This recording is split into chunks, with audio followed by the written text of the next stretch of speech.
Hi folks, it's Moz here, and today on the workbench I have this. This is the official catalogue from Airfix from 2005, and this was the year before Hornby bought Airfix for £2.6 million. And throughout these pages you can kind of see why there was a demise of Airfix before Hornby took the reins.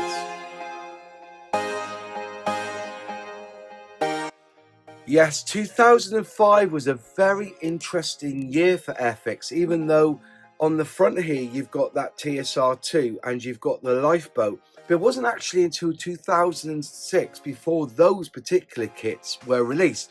And as you go through the pages, you will see that there's a mismatch of what was new, what they're claiming as new in the range, was a particularly new tooling.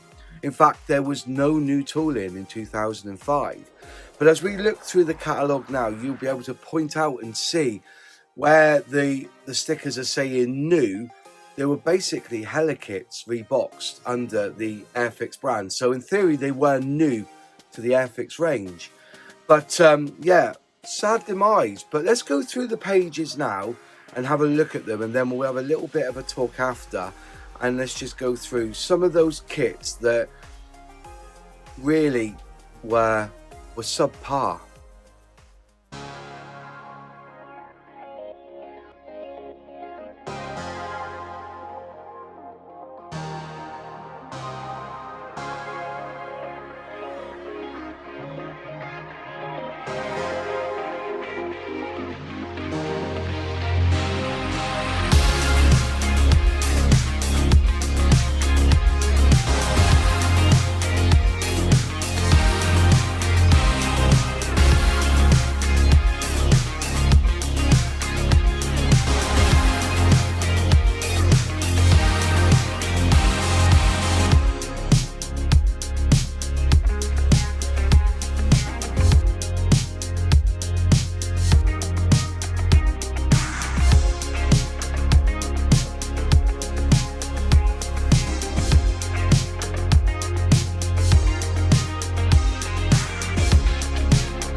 So you could claim this catalogue was like an end of an era in the history and the story of Airfix. And when Humbrol and relative companies was declining, Airfix jumped in and bought those two particular brands, and then ended up having to fight to get the tooling from, I believe, France over, I believe, to India, where they started manufacturing kits.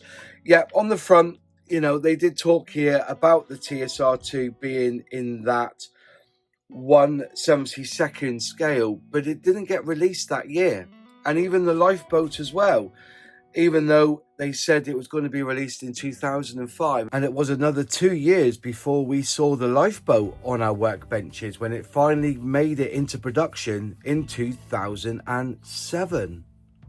But I also feel that, you know, that they were very misleading back in the day with this catalogue, you know, with the things saying were new.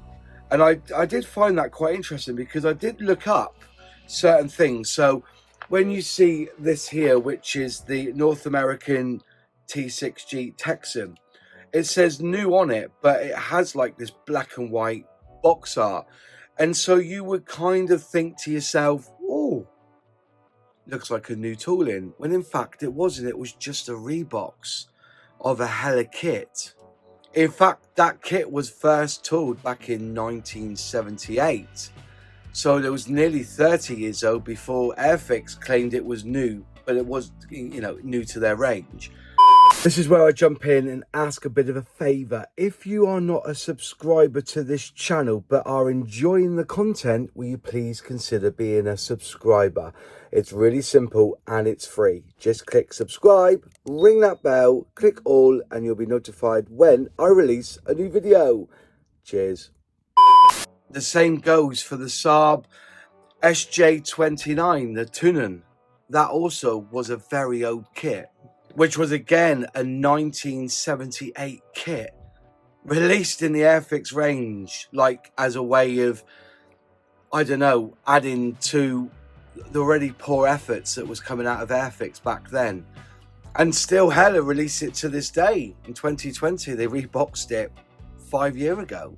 As an aside, there was one tool that came out in 2004, which was the Queen Mary.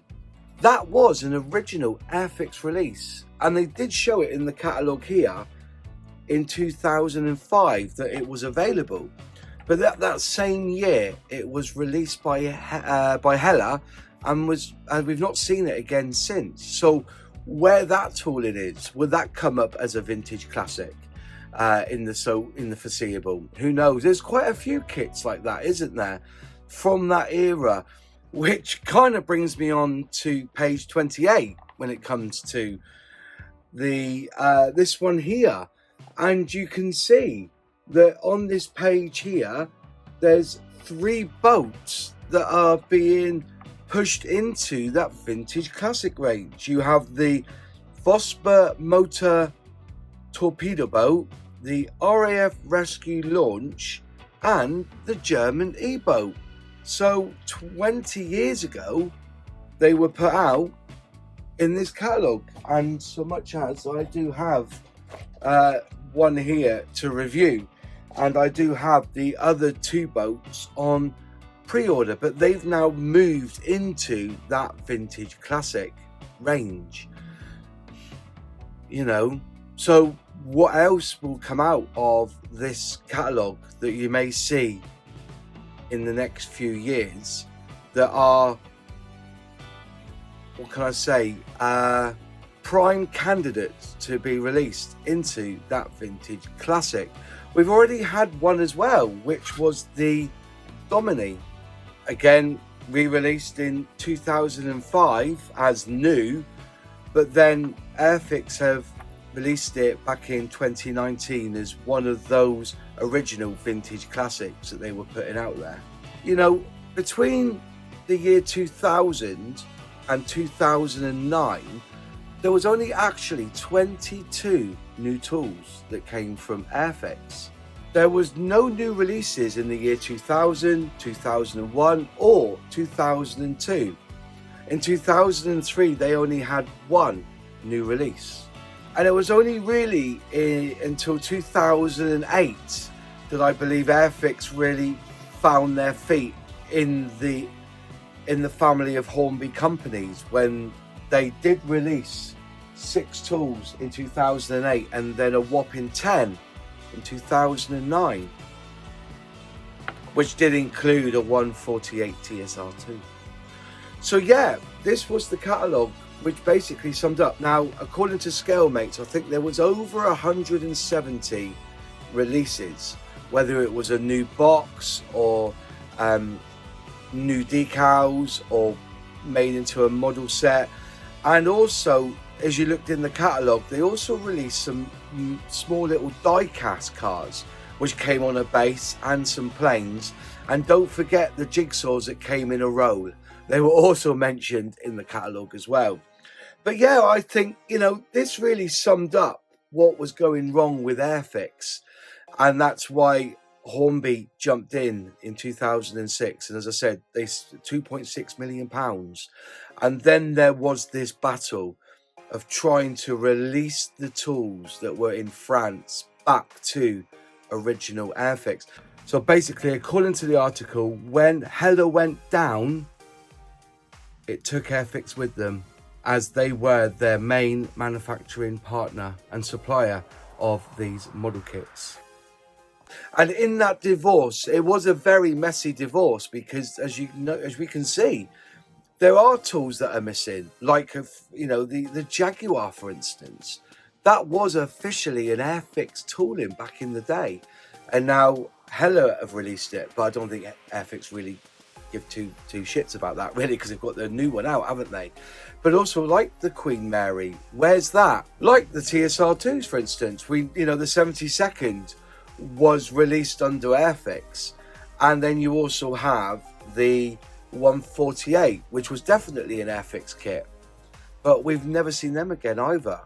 So, you know, I'm not saying that's linked to the Hella side of the business. I'm just putting it out there that, you know, you can go through this catalogue and see that there are definitely some holes in the Airfix catalogue. And whether they return as a vintage classic, I think that's best we don't know, because when they do get released as a vintage classic, you know, it is a bit of a surprise, but not one to announce at RIAT, I guess. But you know where I'm coming from. Let's lay it out. What are your thoughts? Have you had a look through the catalogue? Is there anything that you reminisce on? Do you realise that what we have now from Airfix is a totally different world pre-2006? Let me know your thoughts in the comments. You know, you may have some nostalgia like I do on some of the kits that are in this catalogue, or are you glad that they've kind of left that aside and are rebuilding and retooling some of the classics? Just put all these in the comments box below, because I do try to reply to you all, even if it's just a little heart to say I love the comment. And that's it from me. Thanks for watching. If you liked the video, click like. If you haven't subscribed yet, please subscribe. It's totally free. All you've got to do is click subscribe, ring that bell, click all, and you'll be notified when I release a new video. If you'd like to support the channel a bit more, you can become a channel member by clicking join below and select which membership tier you so wish. We do have a Tuesday night modelling workbench live stream, and it is like a model club for the members. We talk about scale, we talk about technique, we talk about what we're building, and we are actually building on the workbench, and we have a bit of banter, and it's just like having a little model club in your home. If you'd like to become a channel member, as I said, just click join below. In one of the 4 corners will be a playlist or a video of other content on my channel I would recommend you to watch, and I will see you in the next video. Take care.